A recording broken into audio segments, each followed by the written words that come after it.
buddy. We're doing fire. Okay, we're gonna start from the very beginning. This is the propane tank. This is the thing that tells you it's a new tank. So if this doesn't have it on it, then it's not a brand new full tank. Full tanks are really heavy. Empty tanks you can pick up with a finger, very light. And that's another thing to know. Because one of the things we'll be going over is the troubleshooting if you can't get the fire to start. So the reason I'm going to go over how this whole system works is because it's nice to know how it works in your head, to know why you have to do the things you have to do to make it work. So it's a safety thing, it's a safety feature to not have a gas leak. So typically if the fire's not starting, one of the connections tripped a safety feature. So what you have to do is you have to turn everything off, unhook this, and rehook it. And we'll go over the troubleshooting again in a second, but I wanted to give you a little preview. Rick has installed the gas tube and pipe to go under the deck. So it goes down through here and under and over and up through there. Come zoom in here. So the top here has an open that way and a stop that way. So this right here is safety area 1. This here is safety area 2. And then the actual turn on and off is safety area 3. Actually, up there is safety area 4. So there's 4 spots that have an automatic shut the whole system down if there is a leak or a this or a that. So I'm going to show you how we set it all up, turn it on, and then how to troubleshoot if it doesn't turn on.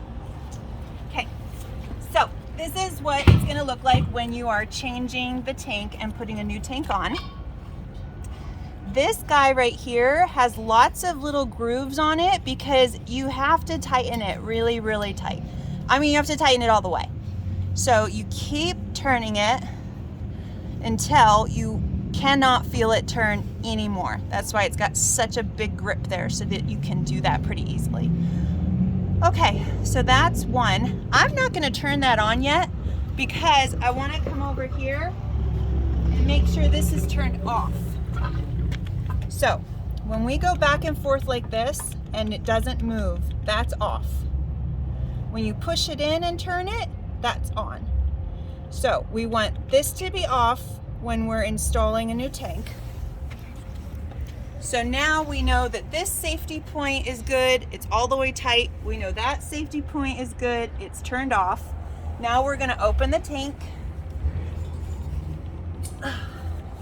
And you wanna open it all the way. Easy peasy, open it all the way. Okay, now we can start it.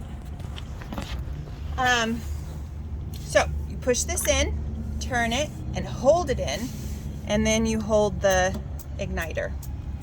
Now with this new tank, it might take a minute to have the gas come out. And then once the fire does start, we want to hold this in. Oh, I can smell the gas. Okay, I'm gonna stop that for a second. So propane smells kind of like garlic. So you can smell it when it comes on. One thing to know when you're starting this is this will fill up with propane. Propane's invisible and it's heavier than air, so it will stay hovering in this area.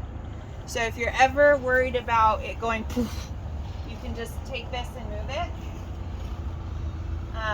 And then you won't have the buildup of the propane right there. So, oh, there we go.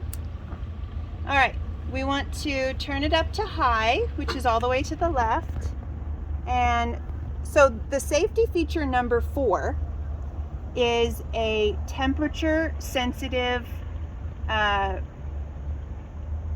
there's a specific word for it, it's not coming to my mind. Anywho, it lives right there. I'm sure it's fine now, but oh no, it's still too cold. Okay, there we go. That coil, sorry, I'm still trying to think of the word, but anyways, it's designed to shut the system down when the wind blows the fire out. So it detects when the ring here is cold, and then it shuts it off. Whoop. And so because it's been cold for so long, it could also be that it's covered by rocks. So if the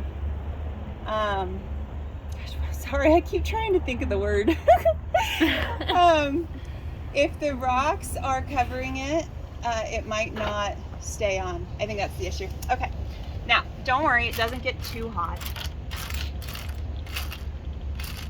Where is our thing? There it is. All right, come zoom in here. So that little guy right there and there, that's what shows us, or that's what makes sure that the wind doesn't blow this out and the gas keeps going. So that's the temperature sensitive thing that I'm trying to remember what is called. Anyways, okay, let's try this again.